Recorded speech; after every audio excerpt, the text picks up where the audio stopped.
Good morning बच्चों। Class ninth में the fundamental unit of life science chapter है। Science में चैप्टर है, बायोलॉजी का पार्ट है।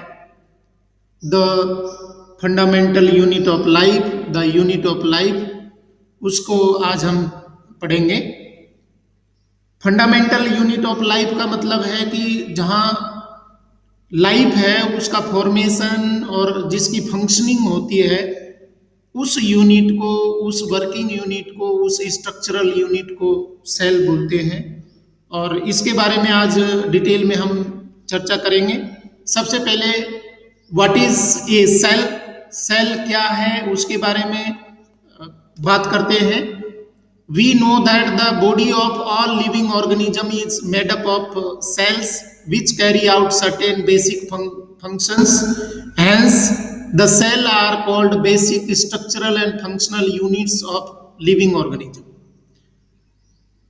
हम जानते हैं कि प्रत्येक ऑर्गेनिज्म का जो शरीर है वो सेल के द्वारा बना हुआ है, और वो सेल है वो कुछ बेसिक फंक्शंस करती है, और इन बेसिक फंक्शंस और स्ट्रक्चर्स की वजह से इसको हम क्या बोल रहे हैं, सेल को बेसिक स्ट्रक्चरल जो संरचना बॉडी या शरीर बनाने में, और फंक्शनल जो फंक्शन करने में जो यूनिट होती है, वर्किंग यूनिट होती है, उसको हम सेल बोलते हैं। तो इसीलिए इस चैप्टर का नाम दिया है the fundamental unit of life. The classical branch of biology that deals with the study of structure, function and life history of a cell is called cell biology. तो जिस ब्रांच ऑफ बायोलॉजी में cell के बारे में अध्ययन किया जाता है, पढ़ा जाता है, उसको हम सेल बायोलॉजी बोलते हैं। और सेल की खोज किसने की थी, क्या उसके स्ट्रक्चर होती है, उस सब के बारे में हम पढ़ेंगे। सबसे पहले देखिए, Robert Hooke in 1665, he is an English scientist who observed honeycomb like dead cells in a thin slice of cork under microscope. He coined the term cell, which means a small room or compartment. Robert Hooke नाम के scientist ने सबसे पहले cork, लकड़ी का सूखा part है, उसको कॉर्क को कट किया, छोटे छोटे स्लाइस में काट किया। स्लाइस का मतलब बच्चों, आप खीरा कट करते हैं तो गोल गोल जो स्ट्रक्चर बनती है उनको स्लाइस बोलते हैं। और वो बहुत पतली सी स्लाइस उसने कॉर्क की कट की और खुद का सेल्फ मेड। बच्चों, उस टाइम पर माइक्रोस्कोप जैसी कोई संरचना देखने के लिए, माइक्रोस्कोपिक स्ट्रक्चर्स को देखने के लिए कोई माइक्रोस्कोप या बहुत एडवांस टेक्नोलॉजी, कोई इंस्ट्रूमेंट नहीं थे। तो उसने सिंपल मैग्नीफाइंग लेंस को अपने ढंग से अरेंज करके और उस मैग्नीफाइंग लेंस के द्वारा स्लाइस को स्टडी किया, देखा कि ये किससे बना हुआ है, क्या बना हुआ है। तो रॉबर्ट हुक ने देखा कि वहां पर कॉर्क की स्लाइस में कुछ होल्स दिखाई दिए थे, और उस टाइम पर उसने उन होल्स को नाम दिया था सेल। अब सेल बहुत सारे हैं तो उसको टर्म है सेलुला, एक टर्म उसने दिया था। और सेलुला का मतलब होता है चेम्बर्स, कंपार्टमेंट्स और रूम। कुछ होल्स हैं, चेम्बर है, कंपार्टमेंट है, और उनको रॉबर्ट हुक ने नाम दिया सेल। आज उन्हीं कंपार्टमेंट, चेम्बर्स को हम सेल बोलते हैं। तो सबसे पहले खोज करी थी रॉबर्ट हुक ने। याद रखिए, रॉबर्ट हुक ने जो सेल देखी थी वो प्लांट में थी और डेड थी। इसके बाद में ये पता लगने के बाद में कि प्लांट है उनके अंदर सेल या चेम्बर्स, कंपार्टमेंट पाए जाते हैं। Anton van Leeuwenhoek in 1667 first saw and describe living cell.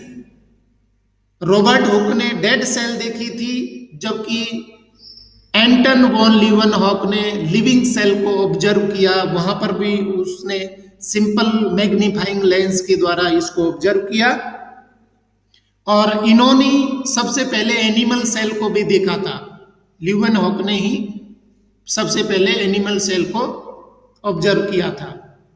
इसके बाद में दो साइंटिस्ट हुए हैं, Matthias J Schleiden in 1838, a German botanist. Botanist का मतलब होता है जो वनस्पतियों में वनस्पति वैज्ञानिक होता है, ये वनस्पतियों का अध्ययन करता है, पेड़ पौधों का अध्ययन करता है, वो बोटनिस्ट कहलाता है।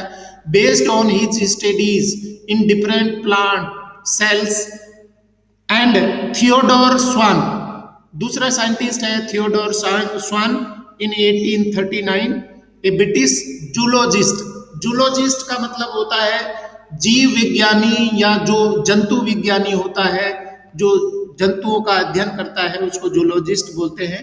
Based on his studies on different animal cells formulated cell theory. दो साइंटिस्ट हुए हैं, मैथियास जे स्लाइडेन और थियोडोर स्वान, दोनों ने मिलकर के सेल थ्योरी दी थी। और देखिए बहुत इंटरेस्टिंग बात है, सेल थ्योरी क्या है। Cell theory was formulated by MJ Schleiden, जो बोटनिस्ट थे, and Theodore Schwann. The main principle of cell theory are all living organisms are composed of cells and produce product of cells. All cells arise from pre-existing cells through the process of cell division. The body of living organisms is made up of one or more cells. तीनों का मतलब समझा देता हूं। सबसे पहला point है cell theory का, all living organisms are composed of cells. जितने भी लिविंग ऑर्गेनिज्म है सभी किस चीज से बने हुए हैं, सेल से बने हुए हैं और उनके प्रोडक्ट के बने हुए हैं। सेल से द्वारा जो रिलीज होने वाले प्रोडक्ट है उनके द्वारा बने हुए हैं। तो सभी ऑर्गेनिज्म है वो सेल के द्वारा बने हुए हैं, पहली बात। दूसरी सेल थ्योरी में बताया है all cells arise from pre existing cells. नई सेल्स जो बनी है वो पहले से सेल है उनसे ही बनी है। मतलब पुरानी सेल है या ओल्डर सेल है वो डिवीजन करके नई सेल को जन्म देती है, इसको प्री एग्जिस्टिंग सेल्स बोल रहे हैं, जो नई सेल को जन्म देती है। तो ये जो पॉइंट या प्रिंसिपल बताया था, इसमें बताया है कि नई सेल्स है वो पुरानी एग्जिस्टिंग सेल से बनती हैं। The body of living organism is made up of one और मोर सेल्स। लिविंग ऑर्गेनिज्म की बॉडी या तो एक ही सेल से बनी है या बहुत सारी सेल्स मिलकर के एक बॉडी फॉर्मेशन करती हैं, परंतु उनकी जो यूनिट है, जो उनकी फंडामेंटल यूनिट है, वो क्या है, सेल। बच्चों आप ध्यान करिए, मान लीजिए हम मकान बनाते हैं, तो मकान बनाने के लिए जो बिल्डिंग ब्लॉक्स होते हैं, जो ईंटें होती हैं, वो ईंट एक दूसरे से जोड़ करके हम बिल्डिंग तैयार करते हैं, तो वो बिल्डिंग ब्लॉक्स कहलाते हैं। हमारे शरीर के बिल्डिंग ब्लॉक्स क्या है, सेल्स है।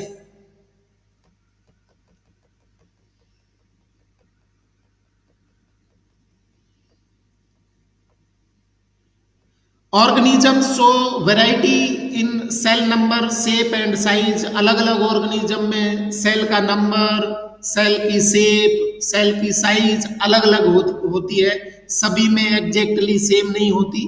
बेसिक चीजें सेम है, परंतु नंबर में, शेप में, साइज में, ऑर्गेनिजम्स में सेल है वो अलग अलग होती है। तो क्या क्या है मैं आपको ये बताता हूँ। The invention of electron microscope and staining techniques helped scientists to study the detailed structure of cell। शुरुआत में जो सेल खोजी गई थी वो सिंपल मैग्नीफाइंग लेंस के द्वारा, उसके बाद में सिंपल माइक्रोस्कोप के द्वारा खोजा गया, परंतु जब इलेक्ट्रॉन माइक्रोस्कोप, जो कि बहुत माइक्रोस्कोपिक स्ट्रक्चर्स को भी पता लगा सकती है, उसकी खोज होने के बाद में स्टेनिंग टेक्निक का मतलब है कि सेल के अंदर जो भी स्ट्रक्चर पाई जाती है उनको कलर्ड करके, और बहुत सारी डिटेल स्ट्रक्चर्स है वो सेल की पता लगी। The number of cells vary from a single cell to many cells in an organism. कुछ ऑर्गेनिज्म में एक ही सेल से पूरा शरीर बना हुआ होता है, सेल है वो एक बॉडी ऑर्गेनिज्म का काम करती है।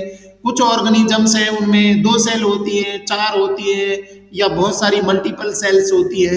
तो उसके आधार पर भी बच्चों आपने पढ़ा हुआ है, ऑर्गेनिजम्स को दो कैटेगरी में बांटा गया है, यूनिसेलुलर ऑर्गेनिज्म और multicellular organism. The organisms made up of a single cell are called unicellular organism. जिनमें सिर्फ सिंगल सेल होती है वो कहलाते हैं यूनिसेलुलर ऑर्गेनिज्म। और इनके नाम भी आपको पता है, अमीबा, पैरामीशियम, यूग्लिना, क्लेमाइडोमोनास, बहुत सारे हैं। These are capable of independent existence. एक सेल है वो सारे काम करती है, वो न्यूट्रिशन भी, वो रेस्पिरेशन भी, वो मूवमेंट भी, वो एक्सक्रीशन भी, वो सारे फंक्शंस हैं वो करती है एक ही cell. The cell, the single cell carries all the functions like digestion, excretion, respiration, growth, reproduction. So they are rightly called a acellular organism. एक ही सेल से बने हुए उनको acellular organisms कहते हैं। और एग्जाम्पल है इसका अमीबा, यूग्लिना, पैरामीशियम और बहुत सारे नाम आपको पता है। The organisms made up of more than one cell are called multicellular organism। जिनके शरीर में एक से ज्यादा सेल पाई जाती है, जिनकी बॉडी एक से ज्यादा सेल से बनी होती है, वो कहलाते हैं मल्टीसेलुलर ऑर्गेनिज्म। ये आप देख पा रहे हैं multicellular organisms. In multicellular organisms the cell vary in their shape and size depending on their function. The cells are spherical। कौन कौन सी शेप में पाई जाती हैं? Spherical, Oval, polyhedral, discoidal, spindle shaped, cylindrical in shape. तो अलग अलग है हमारे शरीर में, ये अलग अलग टाइप की सेल्स इस पे शेप के आधार पर स्फेरिकल है, ओवल है, पॉलीहेड्रल है, डिस्क के जैसी है, डिस्कोइडल है, स्पेंडल शेप है, सिलेंड्रिकल है। The shape of the cells varies with the functions they perform. वो कार्य के अनुसार उनकी शेप है वो बनी होती है। कुछ एग्जाम्पल दिए हैं। Parenchyma cells, parenchyma cells plant में पाई जाती है, कैसी शेप है उनकी? Polyhedral cells that perform storage function, वो स्टोरेज का कार्य करती है। स्क्लेरेन्काइमा सेल्स स्पेंडल शेप्ड होती है, ये स्पेंडल शेप्ड है और इनका काम क्या है? Provide mechanical support. White blood cells amoeboid shape होती है, अमीबॉइड अमीबा की जैसी शेप रखती है। And defend the body against pathogens, वो हमारी सुरक्षा करती है। व्हाइट ब्लड सेल्स ब्लड में पाई जाती हैं। नर्व सेल्स कैसी होती है? हमारी बॉडी में पाई जाती है। नर्व सेल्स है लॉन्ग एंड ब्रांच्ड और इनका फंक्शन होता है conduct nerve impulses. Muscle cells जो हमारी मसल्स में पाई जाती हैं वो सिलेंड्रिकल और स्पिंडल शेप की होती हैं, concern with the movement of body, हमारी बॉडी के मूवमेंट के लिए मसल सेल्स होती है। तो इनकी शेप है वो वेरी करती है उनकी फंक्शंस के आधार पर। इसके साथ में ही the size of the cell varies from few micrometres म्यूएम टू फ्यू सेंटीमीटर्स। मतलब साइज है वो भी वेरी करती है, फ्यू माइक्रोमीटर से लेकर के कुछ सेंटीमीटर की हो सकती है। बच्चों अभी तक हमारे दिमाग में ये बात बिठा दी गई कि सेल है उसको आप नेक्ड आईज से नहीं देख सकते, आप देख सकते। मुर्गी का अंडा है उसको तो आप बड़े आसानी से देख सकते हैं, वो भी एक सेल है, एक सेल है। मुर्गी का अंडा है या ऑस्ट्रिच का एग है, वो तो काफी वजन का होता है, वो हैप्लॉइड सेल है, उसको आप देख पाते हैं। The cell of bacteria varies from 0.1 to 0.5 micrometre. The smallest cell PPLO pleuropneumonia like organism is about 0.1 micron in diameter. दुनिया की सबसे छोटी सेल का नाम है बच्चों PPLO। प्लूरोनिमोनिया लाइक ऑर्गेनिज्म है, वो सबसे छोटी सेल है, लिविंग सेल है। The largest cell is an ostrich egg, जो ऑस्ट्रिच शुतुरमुर्ग का अंडा होता है वो बड़ी सेल है एनिमल में। Measures 170 to 180 millimetre in diameter. Some sclerenchyma fibres measures up to 60 centimetre in length. ये प्लांट में पाई जाती है स्क्लेरेनकाइमा फाइबर, जो 60 सेंटीमीटर तक लंबी होती है। However the average size of the cell ranges from 0.5 to 10 micrometre in diameter. सामान्य रूप से जो सेल की एवरेज साइज है वो 0.5 से लेकर के 10 माइक्रोमीटर तक होती है डायमीटर में। और इसका कैलकुलेशन भी देखिए आप, डायमीटर को यूनिट्स ऑफ मेजरमेंट क्या है। 1 सेंटीमीटर में 10 मिलीमीटर होते हैं, 1 मिलीमीटर में 1000 माइक्रोमीटर होते हैं, और 1 माइक्रोमीटर में 10,000 एंगस्ट्रॉम होते हैं, और 10 एंगस्ट्रॉम में 1 नैनोमीटर होता है। तो इस तरीके से ये कैलकुलेशन है। तो अभी हमने ये म्यू एम पढ़ा, माइक्रोमीटर पढ़ा, इसके साइज होती है। इसके बाद में बच्चों हम पढ़ेंगे सेल की स्ट्रक्चर। एक बार मैं आपको डायग्राम समझा देता हूं। देखिए डायग्राम में क्या क्या चीजें हैं। सेल की स्ट्रक्चर में कौन कौन से पार्ट हैं। सबसे आउटर मोस्ट बाउंड्री है वो एनिमल सेल में प्लाज्मा मेम्ब्रेन, सेल मेम्ब्रेन होती है, जबकि प्लांट सेल में सेल वॉल, उसके नीचे प्लाज्मा मेम्ब्रेन होती है। प्लाज्मा मेम्ब्रेन के अंदर जो भी कंपोनेंट होते हैं सेल के, इनको हम बोलते हैं प्रोटोप्लाज्म।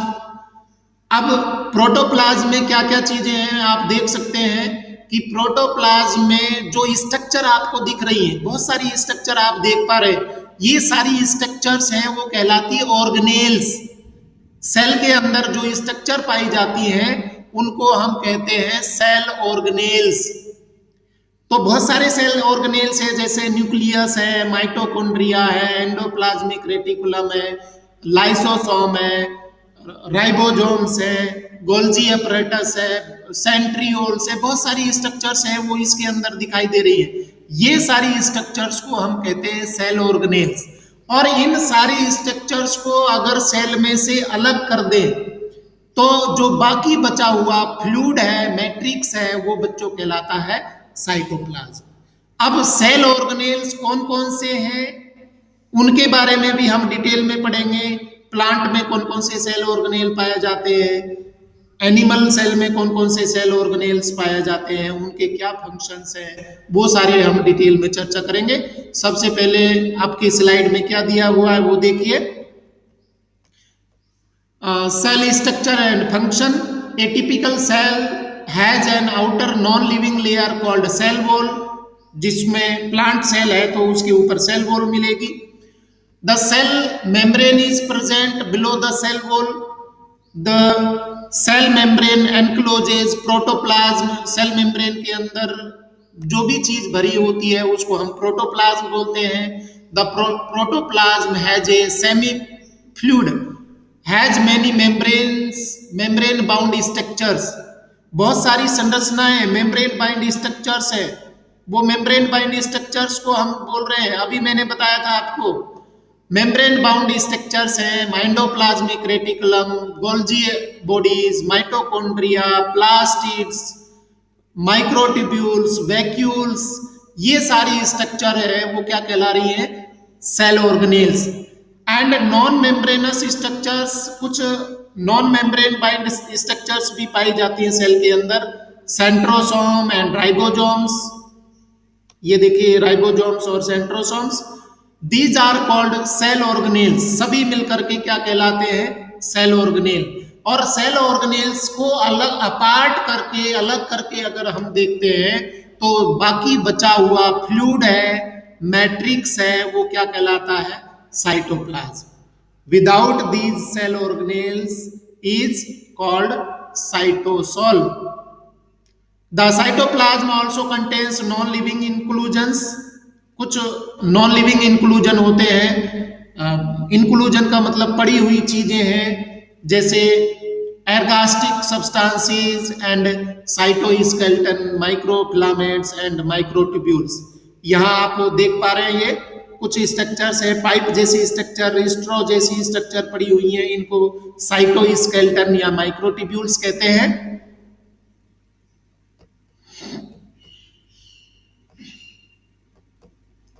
इसको अच्छे से देख लीजिए। The content of the cell within cell wall is called protoplast.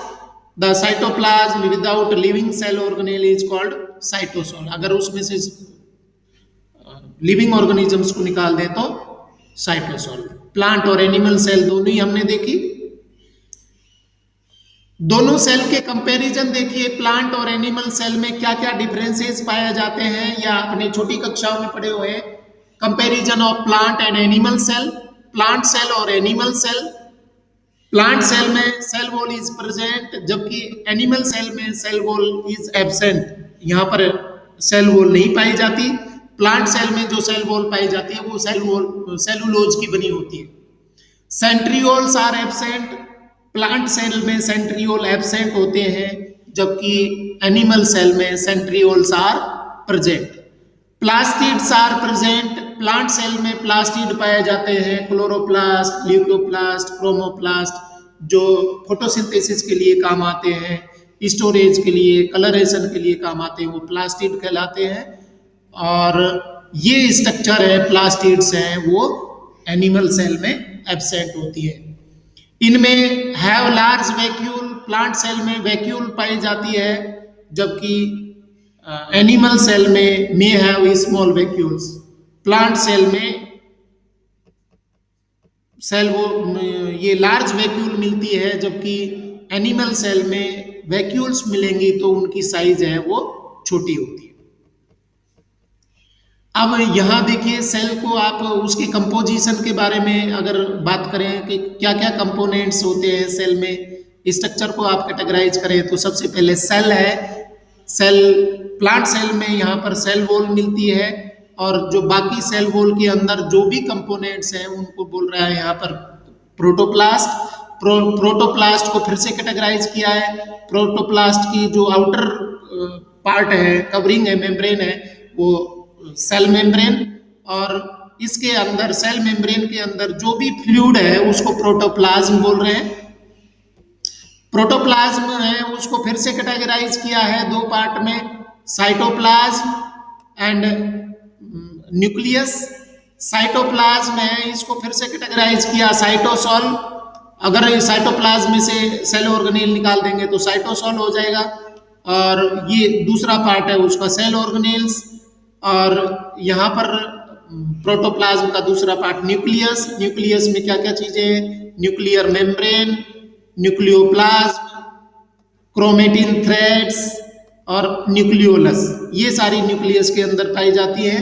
और सेल ऑर्गेनेल्स हैं वो कौन कौन से हैं, इनको कुछ बांटा गया है। साइटोसोल को तो बांटा गया है। एर्गास्टिक सब्सटेंसेज में, एर्गास्टिक सब्सटेंसेज में क्या क्या चीजें हैं, रिजर्व फूड है, सीक्रेटरी प्रोडक्ट्स है, एक्सक्रेटरी प्रोडक्ट्स है, मिनरल क्रिस्टल्स है, और दूसरा पार्ट है साइटोसोल का साइटोस्केलेटन। साइटोस्केलेटन में क्या क्या है देखिए, माइक्रोट्यूब्यूल्स जो अभी मैंने बताया थे, माइक्रोट्यूब्यूल्स और माइक्रोफिलामेंट स्ट्रो लाइक स्ट्रक्चर्स पाई जाती हैं। सेल ऑर्गेनेल को दो पार्ट में बांटा गया है। जो मेम्ब्रेन बाउंड सेल ऑर्गेनेल होते हैं जिनके ऊपर मेम्ब्रेन पाई जाती है उनको मेम्ब्रेन बाउंड सेल ऑर्गेनेल्स बोलते हैं। कुछ सेल ऑर्गेनेल हैं जिनके ऊपर मेम्ब्रेन्स नहीं पाई जाती, यूनिट मेम्ब्रेन एब्सेंट होती है, तो नॉन मेम्ब्रेनस सेल ऑर्गेनेल कहलाते हैं। मेम्ब्रेन बाइंड सेल ऑर्गेनेल कौन कौन से हैं, एंडोप्लाज्मिक रेटिकुलम, ये दो तरीके के होते हैं, स्मूथ एंडोप्लाज्मिक रेटिकुलम और रफ एंडोप्लाज्मिक रेटिकुलम। दूसरे मेम्ब्रेन बाउंड स्ट्रक्चर है Golgi complex, Golgi body, mitochondria, plastid, vacuoles और माइक्रोट्यूब्यूल्स, लाइसोसोम, पेरोक्सीसोम, ग्लाइकोक्सीसोम, और नॉन मेम्ब्रेनस सेल ऑर्गेनेल है राइबोसोम्स और सेंट्रियोल। तो इस तरीके से ओवरऑल क्या कंपोजिशन है सेल का यहाँ पर टेबल के द्वारा बताया गया है। इसके बाद में हम डिटेल में चर्चा करेंगे कि सेल में क्या क्या चीजें पाई जाती हैं बच्चों।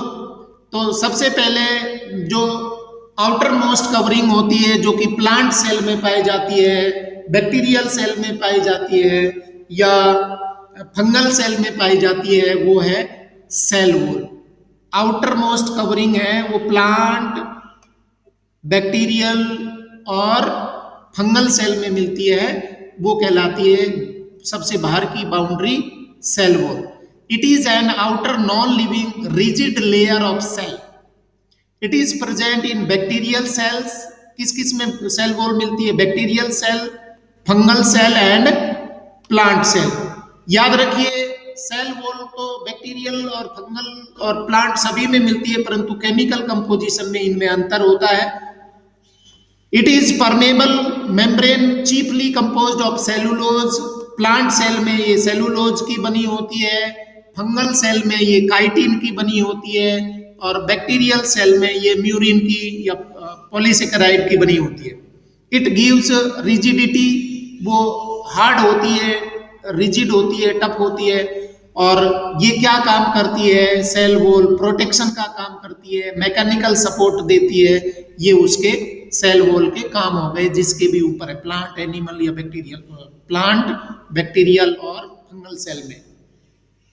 इसके बाद में दूसरा पार्ट है protoplast. It includes cell membrane and protoplasm. Cell membrane और प्रोटोप्लाज्म पाया जाता है। यहाँ कंपोजिशन टेबल में ये आपके ब्रैकेट में बताया है। Cell wall of bacteria composed of peptidoglycan. जो बैक्टीरिया में सेल वॉल है उसका केमिकल कंपोजिशन होता है पेप्टिडोग्लाइकन्स और म्यूरिन्स। और फंगी में पाया जाता है काइटिन, मैंने अभी जस्ट बताया है, ये बाउंड्री के द्वारा समझाया गया। अभी बात करते हैं सेल मेम्ब्रेन की। बहुत इंपॉर्टेंट सेल ऑर्गेनेल है, आउटर बाउंड्री है सेल मेम्ब्रेन। सेल मेम्ब्रेन है, इसका दूसरा नाम है प्लाज्मा मेम्ब्रेन या प्लाज्मा लेम्मा, जो प्लांट और एनिमल सेल सभी में पाई जाती है। साइटोप्लाज्म के ऊपर की जो बाउंड्री है, कवरिंग है, वो कहलाती है सेल मेम्ब्रेन और plasma membrane. It is a semi permeable membrane present in all cells. सभी सेल में पाई जाती है, सेमी परमेबल होती है। सेमी परमेबल का मतलब होता है, सेमी का मतलब होता है हाफ।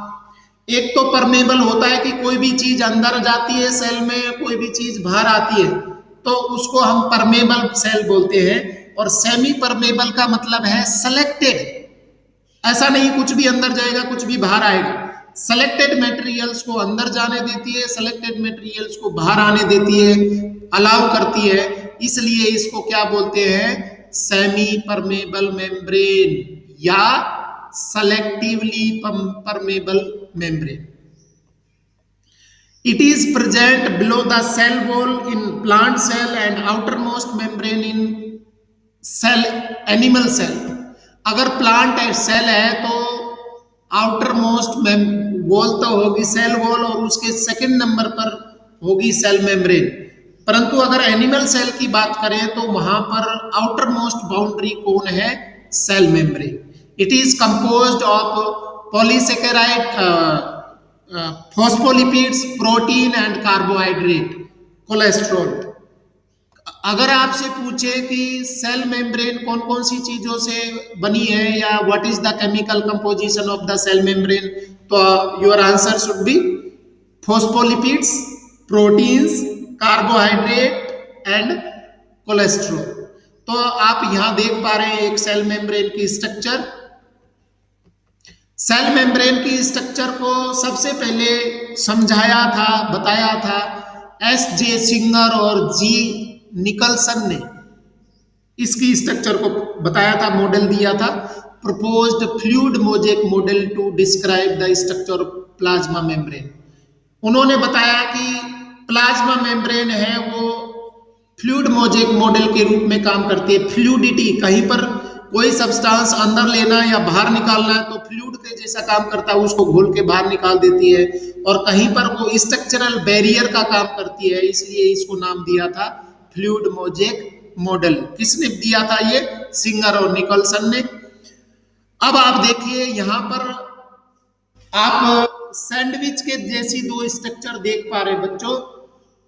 यहाँ देखिए ये हेड और टेल पार्ट है, ये लिपिड है, लिपिड की एक लेयर है, ये एक लिपिड की लेयर है और ये दूसरे लिपिड की लेयर है। इसको आप अगर इमेजिनेशन में देखें तो आदमी है, उनकी एक लाइन लगी हुई है और उनके पैर हैं, दोनों के अंदर है, सिर है, वो बाहर की ओर है। तो दो परत बनी हुई है। जैसे आप सैंडविच खाते हैं, दो परत होती है, ब्रेड की दो लेयर होती है, एक सैंडविच लेयर है, दूसरी सैंडविच लेयर है। तो एक लेयर को लिपिड लेयर बोलते हैं, यूनिट मेम्ब्रेन बोल रहे हैं, और दूसरी लेयर को दूसरी यूनिट मेम्ब्रेन बोल रहे हैं। तो लिपिड की दो लेयर पाई जाती है, इसलिए इसको हम बोलते हैं लिपिड बाय लेयर। दो लेयर है तो लिपिड बाय लेयर कहते हैं। और इस लिपिड बाय लेयर में बीच बीच में कुछ प्रोटीन्स पाई जाती है। ये प्रोटीन्स है जो बीच बीच में धसी हुई रहती है। जैसे सैंडविच खाते तो बीच बीच में और दूसरी चीजें होती हैं, आलू है या जो भी है, ये इनको हम प्रोटीन्स बोलते हैं। और इनके साथ में ही कुछ कार्बोहाइड्रेट्स हैं, वो भी जुड़े होते हैं। तो यहाँ पर इनको आप समझेंगे इंटीग्रल प्रोटीन जो बीच में धसी हुई है, और पेरिफेरल प्रोटीन जो ऊपर की ओर बाहर की ओर है, फॉस्फोलिपिड लेयर है, फॉस्फेट और लिपिड मिलकर के लेयर बना रहे हैं। और यहाँ पर कुछ प्रोटीन है, पोर बना रहे हैं, चैनल बना रहे हैं, जिसको मेम्ब्रेन पोर बोलते हैं।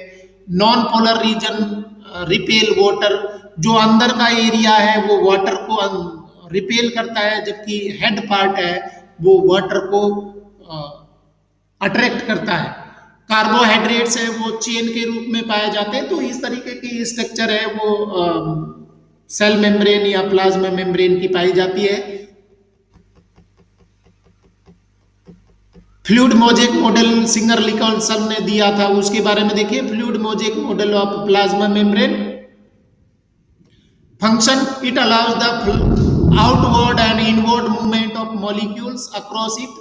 The movement of molecules across the plasma membrane takes place by diffusion, osmosis, active transport, phagocytosis, cell eating and pinocytosis, cell drinking। कई तरीके से सेल है वो चीजों को अंदर और बाहर करने का काम करती है। एक्सचेंज है वो डिफ्यूजन के द्वारा, ऑस्मोसिस, एक्टिव ट्रांसपोर्ट और फैगोसाइटोसिस कुछ चीजों को एंगल्फ कर लेती है, खा लेती है, गटक लेती है, कुछ चीजों को निगल लेती है। गटकने को बोल रहे हैं फैगोसाइटोसिस, निगलने पीने को बोल रहे हैं pinocytosis. Protoplasm, it is a living substance of the cell that possess all vital product made up of organic and inorganic molecules. It includes cytoplasm and nucleus। पुरकिंजे ने इसको नाम दिया था, टर्म प्रोटोप्लाज्म टर्म दिया था। Huxley called protoplasm as physical basis of life.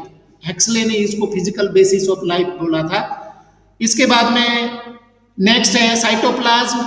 It is the jelly like semi fluid matrix present between the cell membrane and nuclear membrane. It has various living cell inclusions called cell organelles and non-living cell inclusions called or ergastic substances and cytoskeletal elements.